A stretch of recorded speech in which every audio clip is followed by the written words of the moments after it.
नमस्कार मंडळी. कसे आहात तुम्ही? छान मजेत. शुभप्रभात. आणि आपण जात आहोत एका खास कार्यक्रमासाठी. तर आजचा दिवस खूप छान होणार आहे आणि पूर्ण व्हिडिओ बघा म्हणजे कळेल तुम्हाला. तर चला मग जाऊया आपण जिथे जायचं आहे आपल्याला तिथे. तर मी सांगते तुम्हाला की साहेबांचे एक जे मित्र आहे सोबत संघटनेत काम करतात खूप वर्षापासून.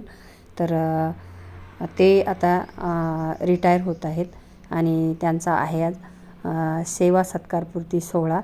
तर त्यांनी 18 वर्ष आर्मीमध्ये आणि 24 वर्ष सिव्हिलमध्ये अशी सेवा दिलेली आहे. तर ते आज रिटायर होऊन आलेले आहेत.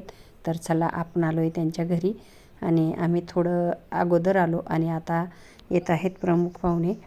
तर एक आहेत जे इथले या गावातले प्रतिष्ठित नागरिक आहे आणि दुसरे जे आहेत ते आहेत आपल्या संघटनेचे राष्ट्रीय अध्यक्ष माजी खासदार आमदार ब्रिगेडियर सुधीर सावंतसाहेब.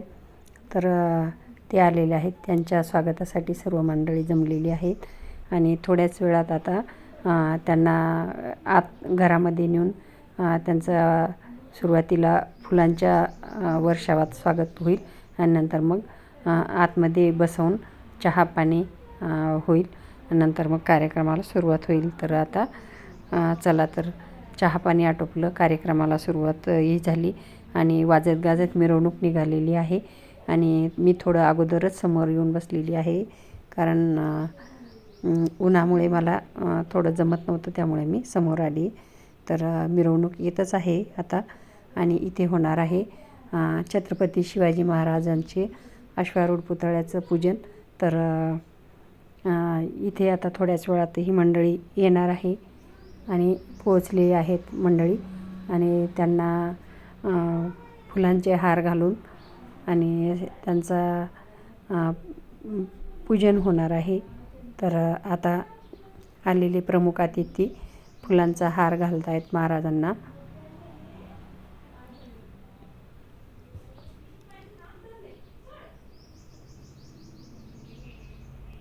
तर आता घोषणा देत आहे आणि आपला भगवा झेंडा बघा कसा मानाने फडकत आहे.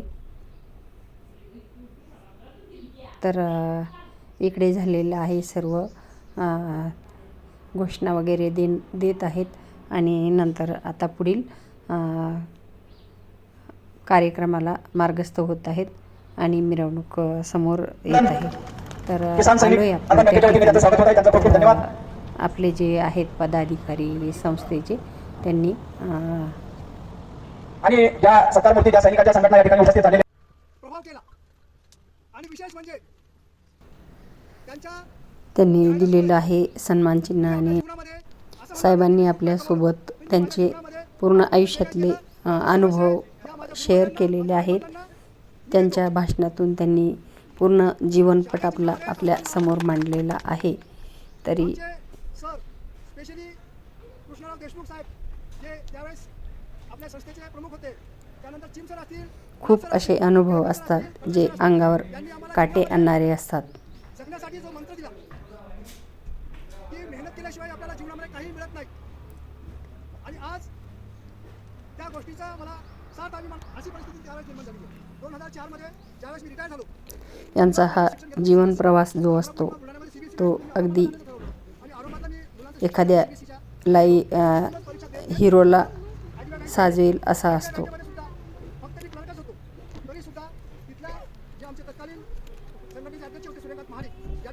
संघर्षमय वातावरणात यांचे जीवन निघालेले असते. आमची ऑल इंडिया आदिवासी जवळपास 20,000 कामगारांची संघटना आहे. त्या संघटनेमध्ये स्टार्टिंगमध्ये मी कोणत्याही पदावर नव्हतो, पण काम करायला सुरुवात केली. तर सोबतच मी तिथे माझं ग्रॅज्युएशन कंप्लीट केलं, सोबतच मी माझं तिथे MBA कंप्लीट केलं यशवंतराव चव्हाण. पण ज्यावेळेस दुसरे जनरल सेक्रेटरी रिटायर झाले त्यावेळेस त्यांनी मला जनरल सेक्रेटरी पदाची धुरा सांभाळली आणि त्या वेळेसपासून मग मी माझ्या सर्वस्वी संघटनेसाठी झाला कार्यक्रम आणि आता जेवण वगैरे करायचे आणि हे त्यांचे काही पूर्वीचे फोटो वगैरे आहेत ते लावलेले आहेत. तर कार्यक्रम झाला, जेवणं झाले. जेवणं खूप सुंदर होते. व्हेजवाल्यांना व्हेज, नॉनव्हेजवाल्यांना नॉनव्हेज. तर चला आता आपल्याला पुढील समोर जायचं आणि जे सर आहेत त्यांना चिखलीला घ्यायचं आहे कारण आपले तिथे जे संस्था आहे ते संस्थेस भेट देणार आहेत. तर चला आता मी आले आहे सैनिक भवनावर, जे आपलं चिखलीला सैनिक भवन आहे ते. तिथे थोडंसं झाडून लोटून स्वच्छ केलं आणि ते भेट देणार आहेत. तर थोड्याच वेळात येतील. सर आलेले आहेत, आता पाहणी करत आहेत. साहेब त्यांना माहिती देत आहेत, कसं तयार केलं, काय केलं, कसा निधी मिळाला, कशी कशी कोणी कोणी मदत केली ते सांगत आहेत, कसं डेव्हलप केलं. आता पूर्ण भेट देऊन आता आलो आहे बँकेमध्ये, पतसंस्थेमध्ये. तिथे आहे साहेबांचा सत्कार आणि आलेल्या पाहुण्यांना चहा पाणी, शॉल, श्रीफळ. तर त्यांना शॉल, बुके देऊन त्यांचा स्वागत सत्कार करण्यात येत आहे. आणि पाहुण्यांचा झाला आहे चहा पाणी, पाहुण्यांना दिलाय निरोप आणि आता आपण आपल्या घराकडे प्रस्थान केलं. तर मग आजचा व्हिडिओ तुम्हाला कसा वाटला तर नक्की सांगा. लाईक, शेअर करा, सबस्क्राईब करा. आणि आता संध्याकाळची वेळ आहे, तर बघा सकाळी गेलो ते संध्याकाळीच घरी परत आहोत. तर अशा रीतीने झाला पूर्ण दिवस.